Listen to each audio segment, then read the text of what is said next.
Survival situation 101.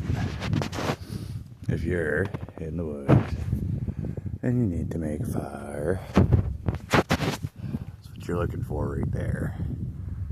One of those dry standing trees.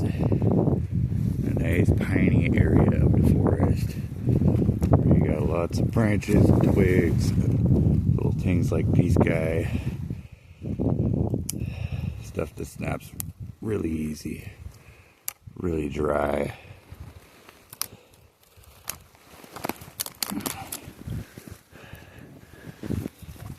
You make as much of a pile as you can of that shite. You know?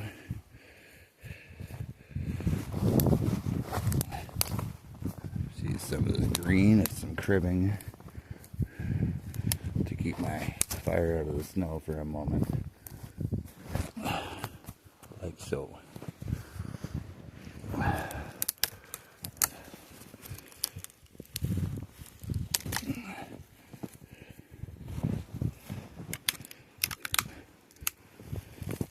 Now, the whole purpose of building this up right here is because we have a dry standing skinny tree right there. And ideally, we have some trees that are really close together. So once I do the old push pull method,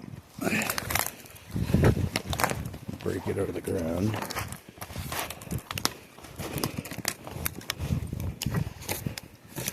We're going to harvest all of the branches off of it, because you want as many branches as you can to start a coal bed.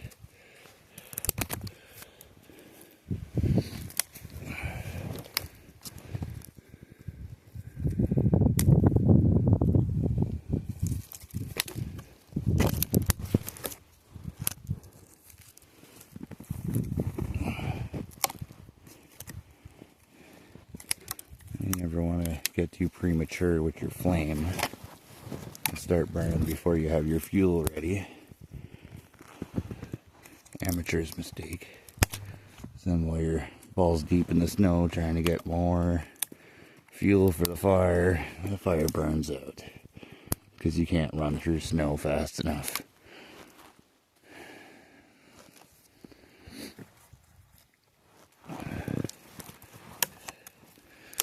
Lessons I learned as a child growing up. But not everybody knows these things, even in their adult lives. You know, we all live different lives and go through different experiences. Apparently, I'm a very wild individual. It's very well versed in survival, taking care of oneself in a pinch, or in the event that the world were to collapse and society falls apart.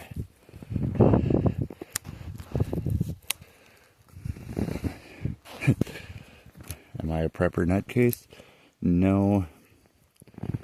But my mom, on the other hand, seems like she's never had a whole lot of faith in the long-term sustainability of Canada as a country.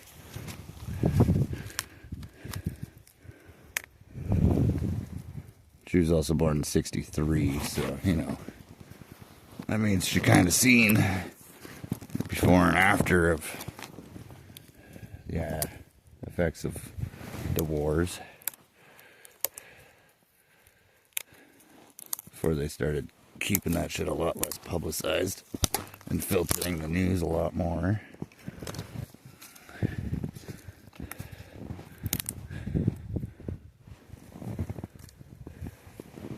Here, here's a good branch pile.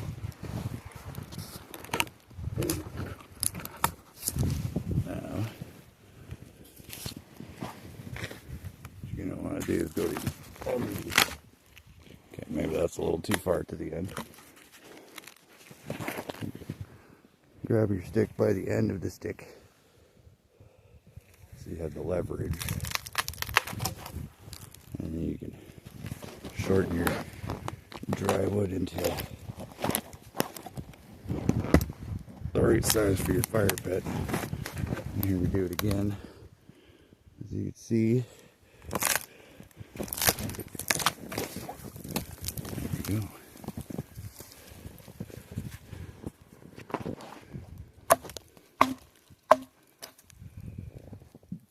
This is a little long. I don't know if it'll snap again. Maybe. Doubtful.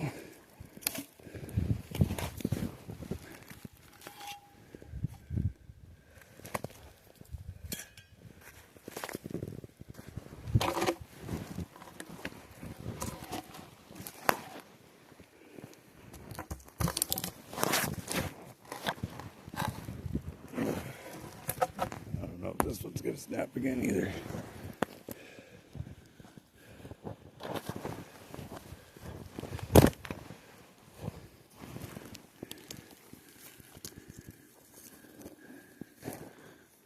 Okay, now,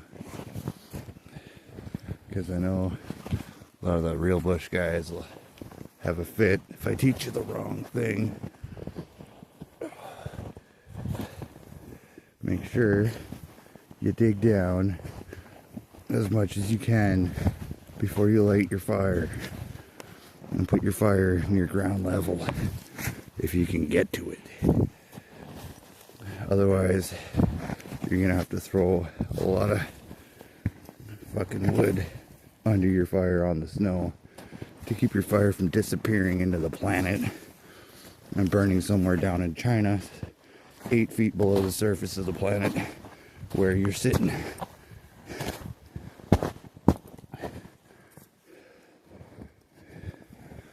Now,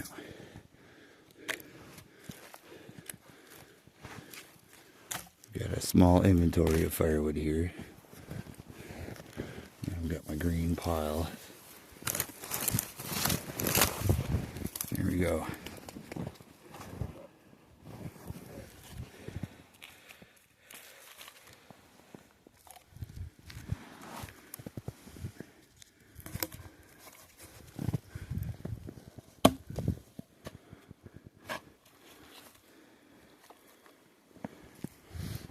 In a survival situation, I suggest not taking off your gloves and pulling out your cell phone and trying to record yourself, because it's kind of cold on the hands. If you're not used to being a mechanic, grabbing onto ice cold tools all the time, frozen steel, then standing around in the bush with your cell phone, working with one hand, trying to light a fire while it's minus 12 out. Minus 12 Celsius.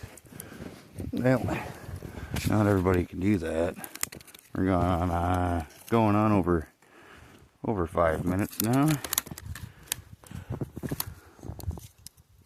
And I mean, my hands are chilly, but not enough to make it a real problem.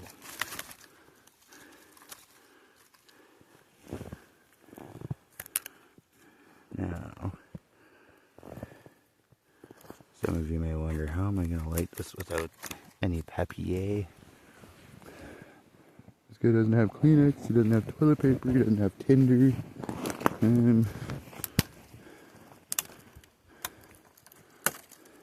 Well, let me show you a neat trick. The real bushman's secret. Right here.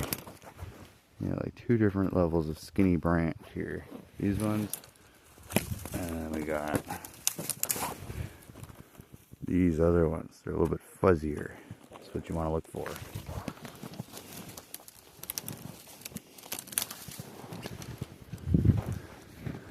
You strike a match to this, it flames up. I'll put you down for 1 moment. And I swear to God, if you slide off into the snow, I'm not going to be impressed. I just replaced this phone.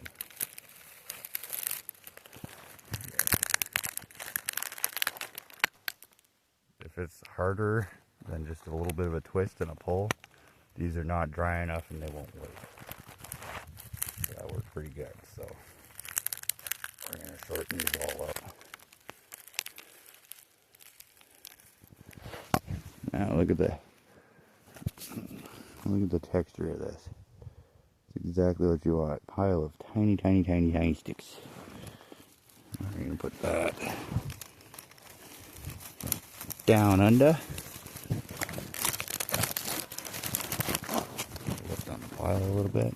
Get it down in there.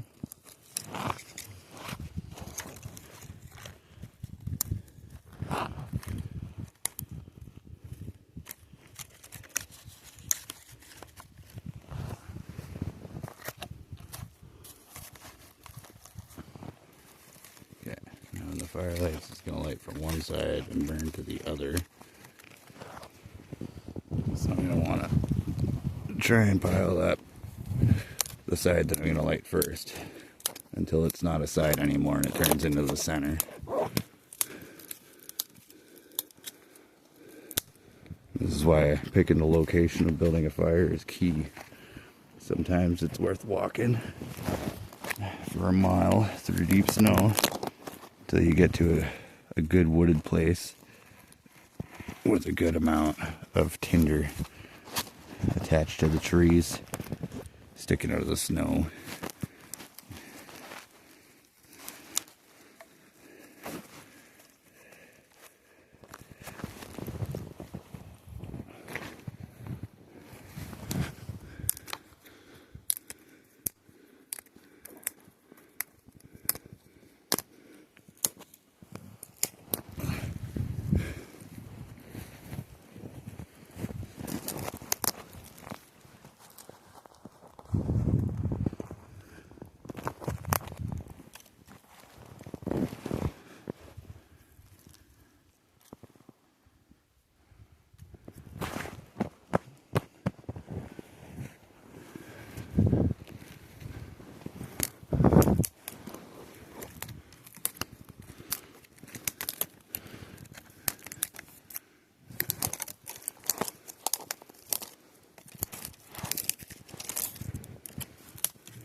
Right on.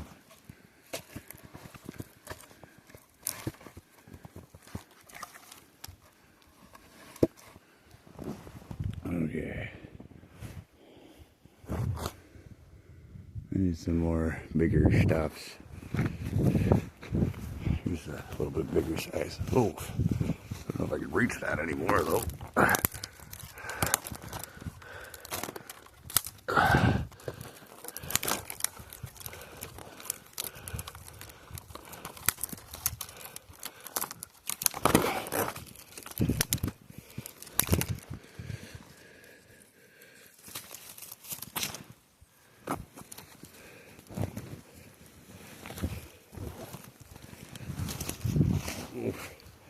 Man, is it deep enough?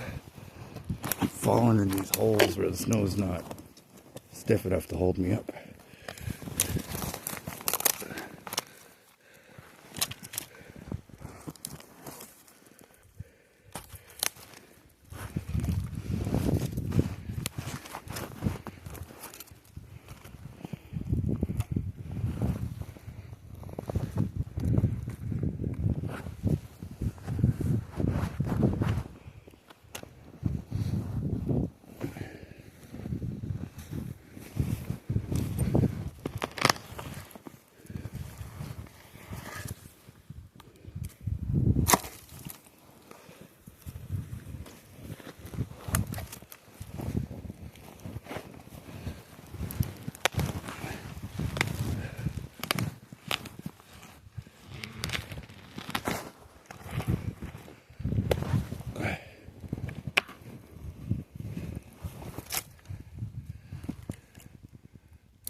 Now, if you plan on burning for more than 20 minutes, you better get a pile of firewood ready to keep feeding your fire fuel. Otherwise, this will burn out within 20 to 25 minutes because it's all really dry wood.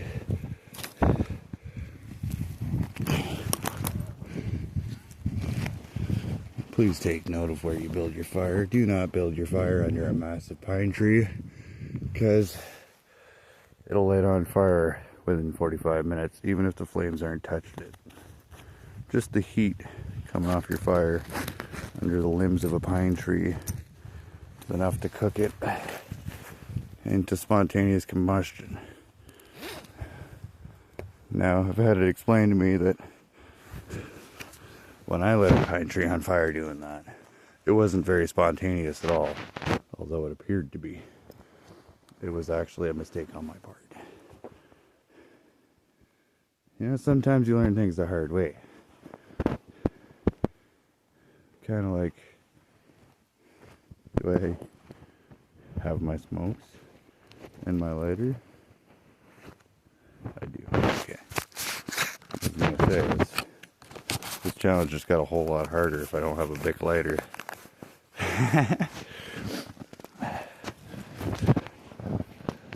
Like, what? The real bushman needs a Bic lighter? I don't need one, but it makes life a whole lot quicker. I'll tell you that much. For free. Okay, now, where is my pile of tinder that I buried? Somewhere way in here. So we're gonna... Oh, it's got flame. It's a very cold lighter, but it's got flame. I need to find where my tinder pile went.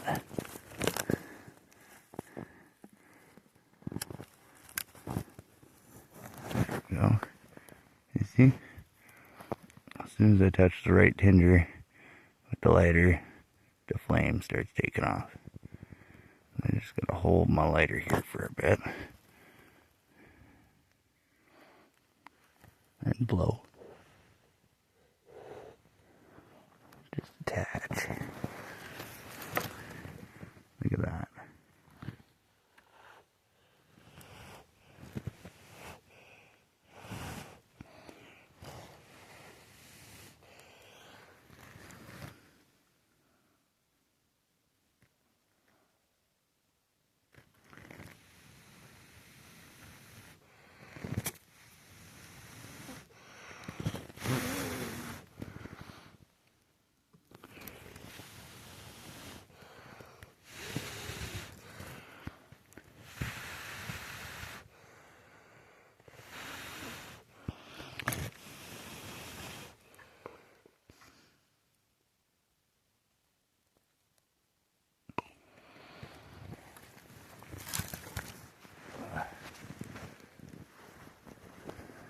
Working on it.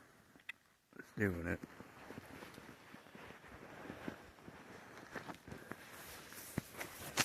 We're just gonna...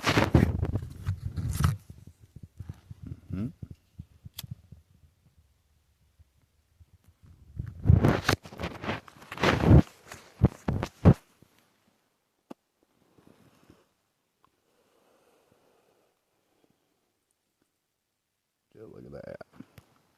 Just look at it. It's smoking. And so am I. Not a lot of places to step without without being balls deep in snow out here.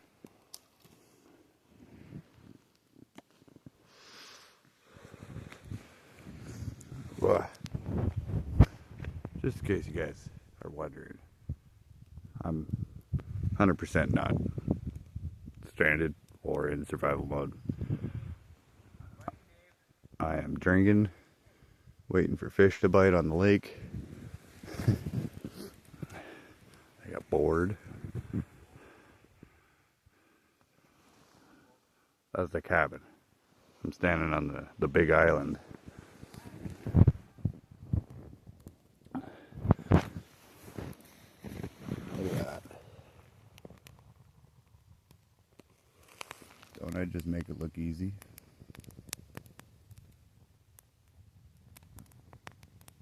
Just light it once, eh? Just like that, it burns.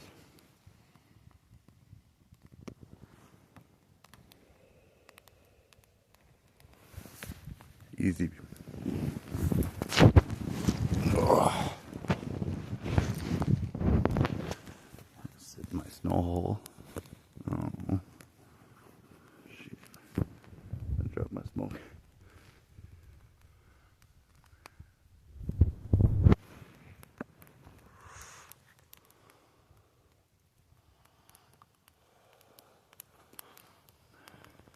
Me and my shitty duct tape pants. We can enjoy the little fire we made. Have a drink of the last of the Jack Daniels coffee.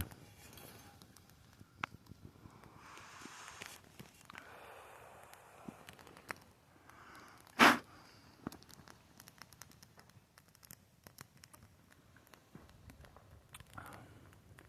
see. That one's also a dry standing tree. I picked a really good spot. I even have fuel handy. Oh shit, there's another one and another one. Perfect. As long as I can rip them down and put them on my fire pit, we'll be burning for a little while.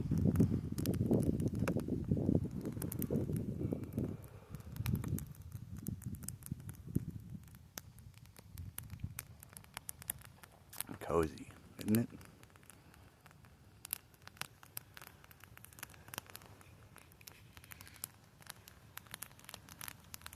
Bushcraft survival.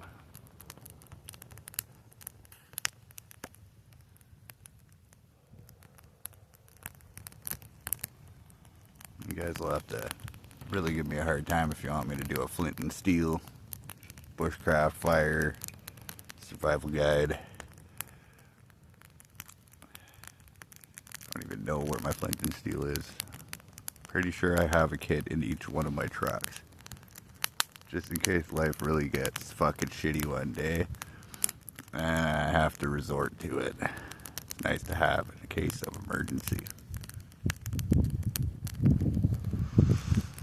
But usually when it comes to having to use sparks to light a fire, I either have a grinder handy or I gotta use a hatchet and look for the right kind of rock for quite a while. You don't always find a hard enough rock that wants to spark instead of just smashing. I'm not a huge geology nerd. I know a lot about nothing about everything, but not a whole lot about rocks.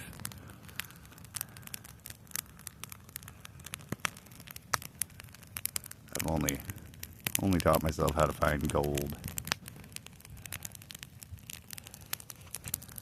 Tell you what though, the rocks that do throw sparks are usually rusty ones. Find anywhere that's got a little bit of orange in the planet there, get yourself a boulder. Or just get yourself a metal tool and smack it against the big fucking rock there. You know. This is why I don't talk about rocks. You fucking dumb shit. Make myself sound stupid.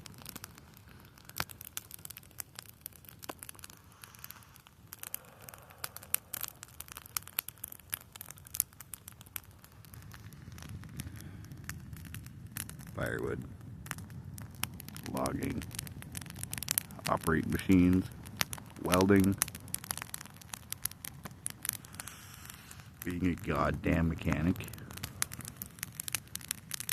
Doing goddamn mechanical fucking diagnostics, services, and maintenance. That's really where I excel. I got tree bark and ice in my beard.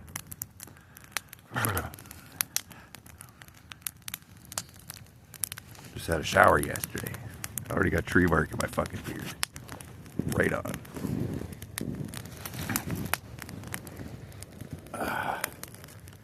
It's a nice fire.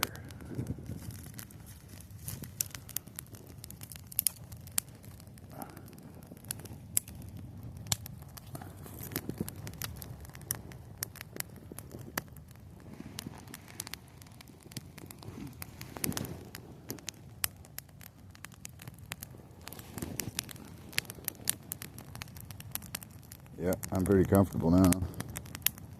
Not gonna lie. Very comfortable.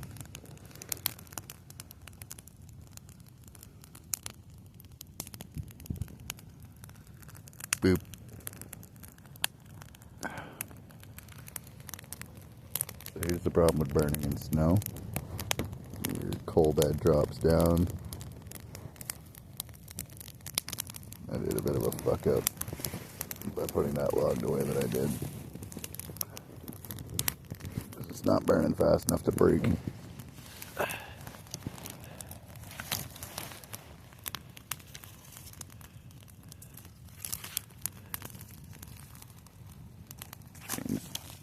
gotta reposition some of these logs to underneath that one fucking beam that's growing across the fire pit, because it's stopping my logs from dropping down with the rest of the coal bed to ground level so it can burn properly.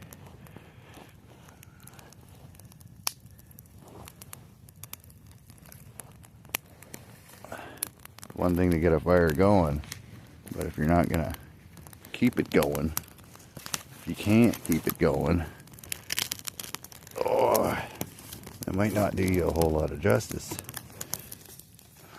It might not be warm for very long.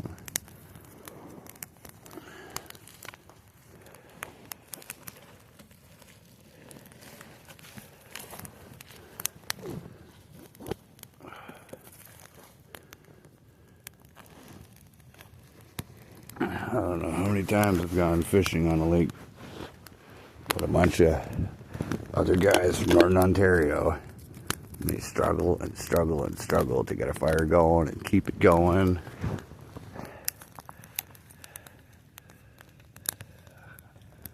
Somehow, I just don't have that problem. I have a good understanding when it comes to fire. Fire is my friend. Fire keeps me from freezing my fucking balls to the porch.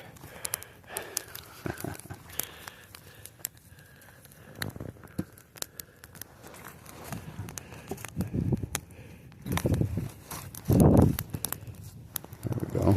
It's better.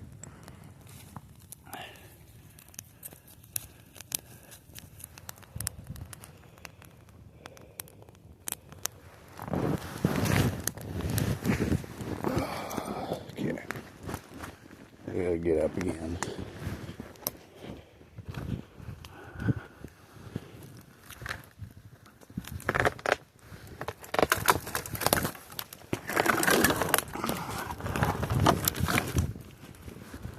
Wham.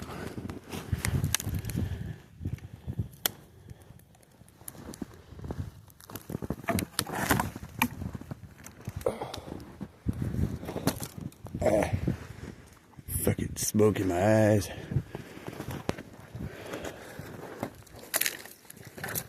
Ow. It's raining fucking branches.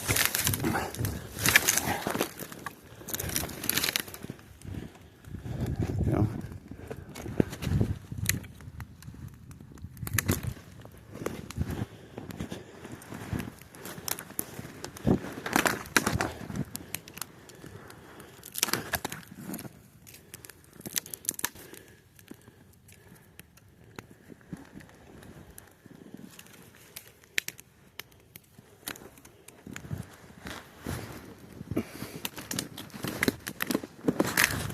I give up.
Beauty.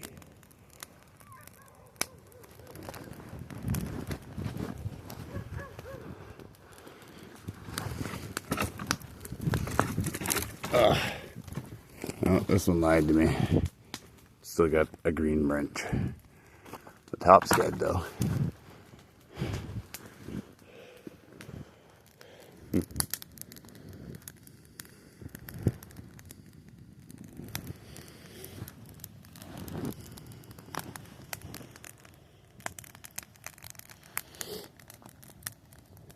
Probably should have tried to snap the long skinny one between the trees. Oh well.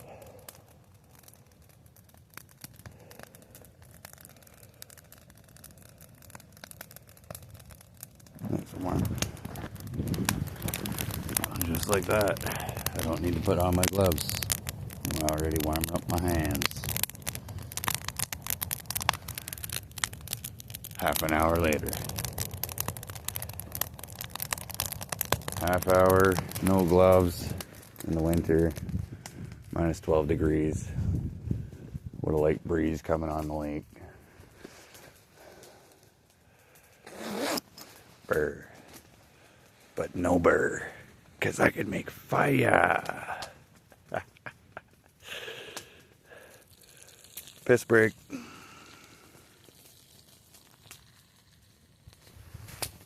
A scenic spot to take a leak.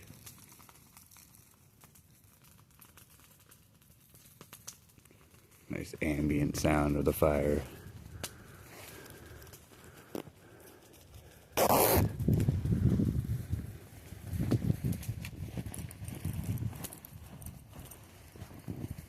Didn't happen. Yeah, men are gross. 6 feet from the fire pit. Why? You know, because the snow's up to your fucking knees. Not gonna walk 20 feet through snow just to go take a leak. Fuck that. Now the fire's really nice. Very nice. Very nice. Very nice. Oh, here we go. Money shot. Gotta stretch out my arm for the shot. And figure out how to camera guy. Right here. Oh, that's toasty on the hand. Yep. Good job. Good job.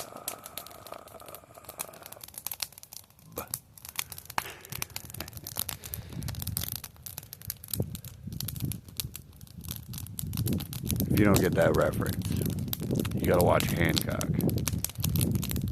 If you don't understand why I'm using that reference, it's because I'm a blue collar. And good job is something you don't fucking hear on site. Ever. That's just not a term we use at work.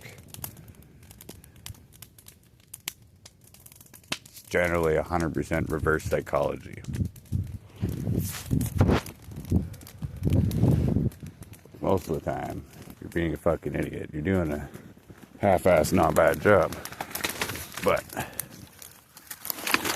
oh,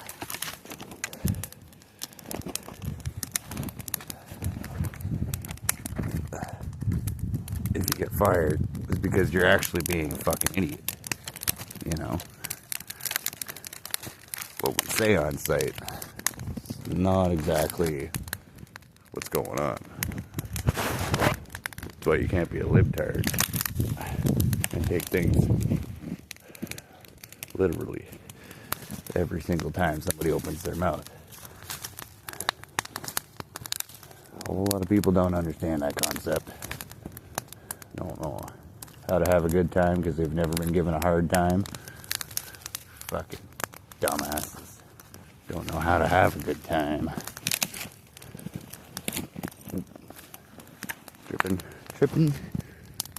Tripping hard.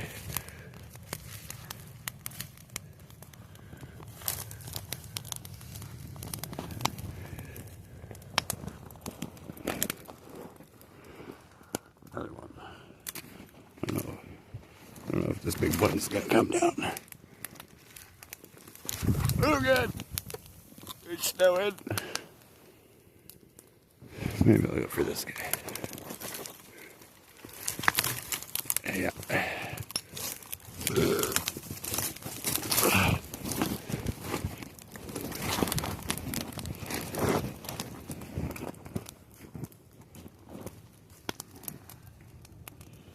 Burning.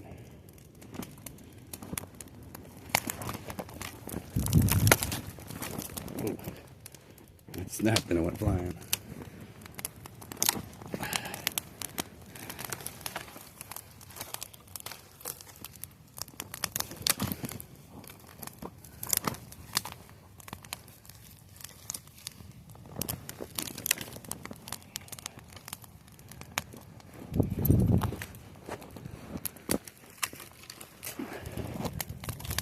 Yeah, you know you're collecting enough wood if there's just branches all over the ground, all around your fire pit, and you stop falling and sinking into the snow because the snow's getting all packed down from you walking around.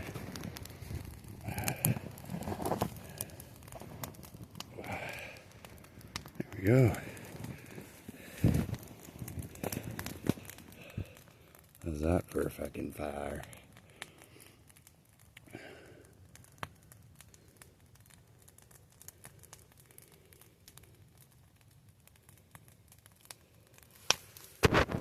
Bushcraft 101.